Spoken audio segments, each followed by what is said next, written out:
Preskong hangin at lunti ang tanawin. Mapuputing buhangin at malinis na dagat. Masasarap at naibang mga pagkain. Simple ang pamumuhay ngunit natatangi naman sa likas na yaman at kasaysayan. Magandang isla, karamihan ay Kristiyano, ngunit walang sarili nilang Biblia. Ito ang Bantayan Island.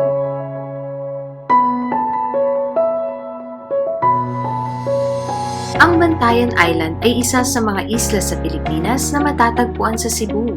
Kilala bilang paraiso ng Hilaga, ang islang ito ay nahahati sa 3 munisipalidad. Madrillejos sa hilagang bahagi, ang Santa Fe na sentro ng turismo ay sa bandang timog silangan, at ang Bantayan na sumasaklaw sa gitnang bahagi ay ang pinakamalaking munisipalidad. Ang pangalan ng isla ay mula sa salitang bantayan sa hari o Watchtowers of the Kings. 18 watchtowers ang itinayo dito noong 1635 na karamihan ay nasira na, ngunit makikita pa rin ang mga bakas nito hanggang sa ngayon. Sabi sa isang sikat na kwentong bayan, kapag may paparating na mga binta o mga sasakyan ng mga pirata ng Moro, sumisigaw ang mga bantay ng "Bantayan! Bantayan!" upang alertuhan ang mga mamamayan nito na may paparating na mga kalaban at kailangan nilang maghanda. Karamihan sa mga taga-Bantayan ay mga Kristiyano, maging Romano-Katoliko man o Ebangheliko.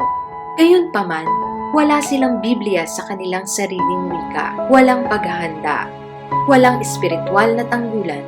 Ang pagsasali ng Biblia ang siyang nagbabago nito.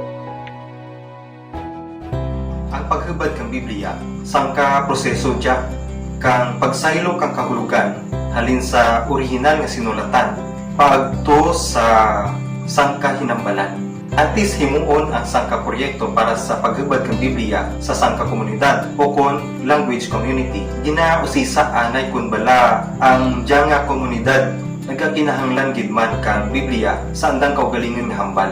Ginabutang man sa konsiderasyon ang pag-ugyon kag pagpasakop kang mga pumuluyo sa riang komunidad para sa among nga buruhaten. Ang diyan nga mga butang bilang preparasyon, makatugro kang impormasyon para sa ginatawag nga assessment kung bala dapat nga himuon o kung hindi ang sangka proyekto. Ang may pinaka-importante nga may bahin kag bahil nga katindanan sa sangka proyekto ang komunidad mismo. Sakop diyan kariya bilang mga stakeholders, ang local government units, non-government organizations, religious kag non-religious sector leaders. Sanda kadya ang may katindanan kung paiwan padalaganan ang proyekto. Kag sandaman ang mahimunok kang manpower kag pondo sa among nga burahaten. Bahin kang stakeholders ang non-local funding agency nga amo ang makatugro kang bulig pinansyal para sa proyekto. Bahin man sa mga stakeholders ang National Translation Agency nga amo ang makatugro o kung sanda kadya ang may katindanan sa pagtugro kang administrative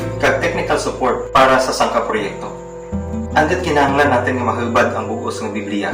Agad to nga mahangpan kang mga katawhan ang kabubusan nga istorya kang Dios halin sa panahon kang daan nga kasugtanan, tubtub sa panahon kang bagong nga kasugtanan.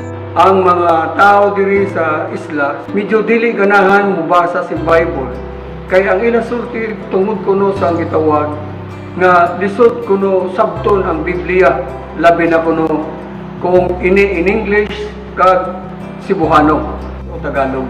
Maayo gayod nga mahubad ang pinulungan sa kaugalingon nga sinultihan. Ang tao kung makabati gani nga ang nag-istorya pareha sa kaugalingon nga sinultihan, mamati dahil sa pag-ayo kung ang gamiton sa Bible study, gamiton sa wali, gamiton sa mga advices or encouragement amo ang iya kaugalingon nga sinultihan, dali gayud kayo mutuhop sa iya una-una, dali gini masabtan gani, dali pagayad niya bation nga sincero ang gisulti sa iya, nga matuod ang gisulti sa iya. Kung ang usa ka Bible naka-translate dito sa Bantayano, sa pamatyago na kung sa dira nga ako nini gibasa, daw ara ako naging kaparti sa istorya siyod sang Biblia.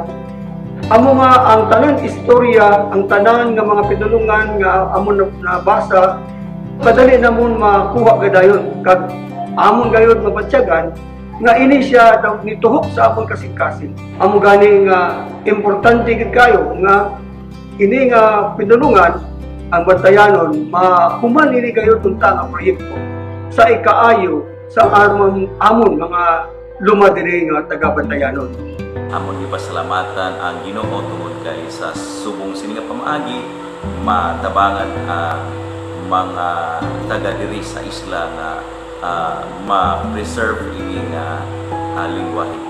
Kag ining bantayanon makatabang gid sing dako para nila masabtan sang insakto gayud nga pagsabot ang mga pulong nga ila mabasa sa Biblia.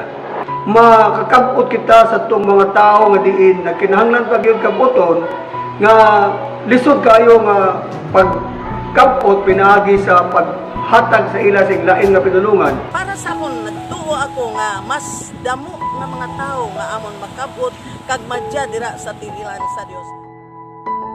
Sundan ang mga susunod na paglalakbay tungo sa pagsasali ng Biblia sa wikang Bantayanon.